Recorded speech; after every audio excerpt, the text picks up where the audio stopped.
नमस्कार दोस्तों, स्वागत है आपका अपने चैनल शिव शक्ति दर्शन में। इसे सब्सक्राइब जरूर कर लें।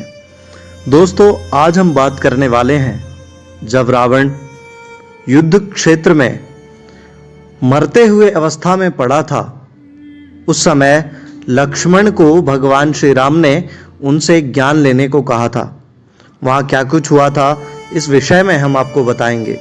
दोस्तों, भगवान श्री राम ने माता सीता की खोज में जब लंका पर आक्रमण किया, तब रावण अपने बल, ज्ञान और माया के अहंकार में डूबा था। उसे इस बात का आभास तक नहीं हुआ कि उसका अंत अब नजदीक है।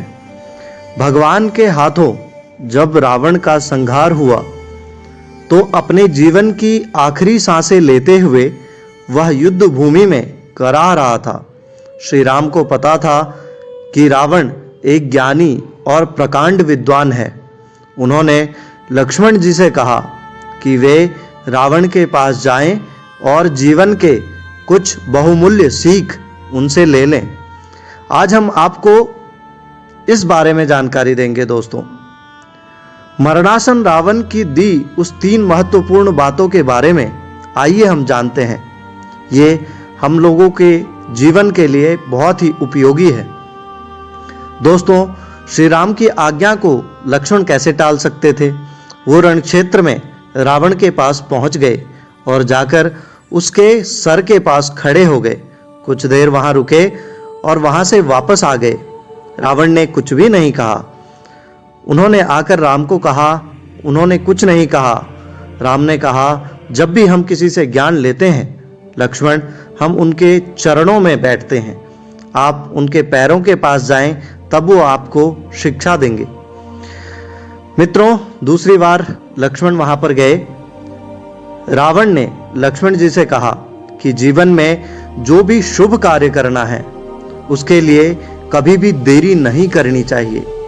यदि आपकी जानकारी में कोई अशुभ कार्य होना हो, तो उसे जितना टाल सकते हैं उसे टाल दें।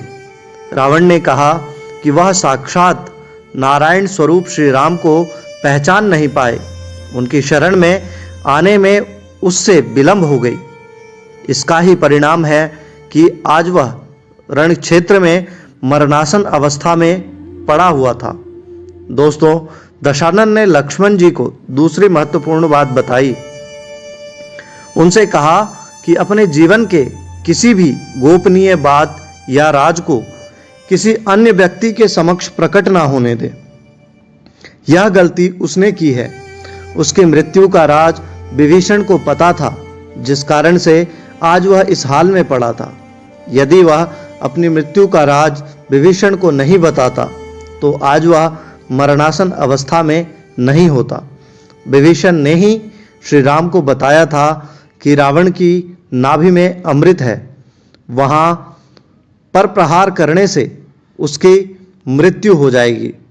दोस्तों, तीसरी और सबसे बहुमूल्य बात यह थी कि भविष्य की योजना में हम अपना वर्तमान नष्ट कर लेते हैं। हम भविष्य की चिंता करते रहते हैं कि भविष्य में हमको ये करना है, वो करना है, ऐसा करना है, और हम अपने वर्तमान को खराब कर लेते हैं, चिंता में चले जाते हैं। कभी भी भविष्य की चिंता ना करते हुए अपने वर्तमान को बहुत ही सक्षम और सुदृढ़ तरीके से कार्य करना चाहिए और अपने जीवन को जीना चाहिए। इंसान का वर्तमान ही भविष्य कहलाता है। तीसरी ये अहम बात थी। रावण अगर चाहते तो वो वर्तमान में बहुत कुछ ऐसा कर सकते थे जिसको उन्होंने भविष्य पर टाल दिया था। दोस्तों, यह जानकारियां अगर अच्छी लगी हों, चैनल को सब्सक्राइब, वीडियो को लाइक और शेयर करना ना भूलें। कमेंट बॉक्स में जय श्री राम जरूर लिखें। भगवान आप सभी की मनोकामनाएं पूर्ण करे। आशा है कि आप इस वीडियो को शेयर जरूर करेंगे। मैं और भी जानकारियां लेकर आप लोगों के सामने प्रस्तुत होता रहूंगा। नमस्कार।